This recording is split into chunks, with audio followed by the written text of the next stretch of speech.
இது எனக்கு 1/2 கேஜில வந்த ஒரு சடன் கேக் ஆர்டர் தாங்க. சில நேரங்கள்ல பார்த்தீங்கன்னா, இந்த மாரி சடனாவே கேக் ஆர்டர் வரும். அதாவது காலையில கூப்பிட்டுட்டு சாயந்தரமா குடுங்க, இல்லன்னா நைட்டுக்குள்ள குடுங்க அப்படிங்கிற மாரி கேட்பாங்க.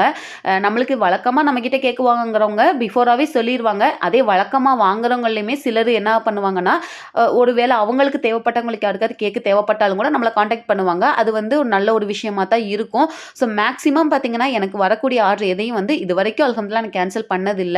ஒரு வேள நம்ம வெளியில இருக்கோம், வீட்ல இல்ல. அப்பேற்பட்ட அந்த மாதிரியான ஒரு இக்கட்டான சூழ்நிலைகள் மட்டும் தான் கேக் ஆர்டர கேன்சல் பண்ணுவேங்க. அதர்வைஸ் எந்த ஒரு ஆர்டர்னாலும் எடுத்து பண்ணி குடுத்துர்றது தான். அதுலயும் ஒரு சில சிஸ்டர் வந்து ஒரு டச்சபிளான வார்த்தைகள சொல்லுவாங்க. எப்படின்னா, பேக்கரியில பார்த்தீங்கன்னா, ஹைஜீனிக்காவே இருக்காது. யாரோ ஒரு முகம் தெரியாத நபர் செய்யக்கூடிய ஒரு பொருள போய் வாங்குறக்கு, நமக்கு தெரிஞ்ச ஒருத்தர் நீங்க செய்றத வாங்கும்போது, உங்களுக்கும் பிசினஸ் ரீதியா உங்களுக்கு ஒரு டெவலப்மெண்ட்டா இருக்கும்ல. இது ஒரு சின்ன ஒரு உதவி தானே!